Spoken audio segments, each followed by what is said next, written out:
আপনি যে বলে গেছেন এতগুলো কথা, আমরা নাকি অনুপ্রবেশের কারখানা করেছি। আমি প্রশ্নটা আপনার কাছে ছুড়ে দিলাম, তাই যদি করে থাকি তাহলে আপনার বিএসএফ কি করছিল? আমাদের হাতে বর্ডারের দায়িত্ব নেই। বিএসএফ, বর্ডার সিকিউরিটি ফোর্স, তাকে গিয়ে জিজ্ঞেস করুন, অমিত শাহকে রিজাইন করতে বলুন। Charity begins at home. CISF কি করছিল? কাস্টমস কার হাতে? সিআরপিএফ কার হাতে? আইটিবিটি কার হাতে? পাসপোর্ট কার হাতে? এয়ারফোর্স কার হাতে?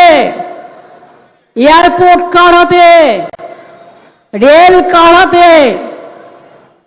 সব নিয়ে নেবেন আপনি, সব আপনার হাতে, আর দোষ দেবেন আমাদের নামে। মুখ খুলবো নাকি? একটু একটু খুলবো, টাইম আছে, রেখে দিয়েছি কিছু সংগ্রহে। আপনারা কি করেছেন দেখুন। সব কথার মধ্যে একটা সৌজন্য থাকা উচিত, আমি এটা বিশ্বাস করি। সীমা লঙ্ঘন করতে নেই, लेकिन आप सीमा उल्लंघन करेंगे तो हम भी कर सकता है, लेकिन हम आपका माफिक नहीं है।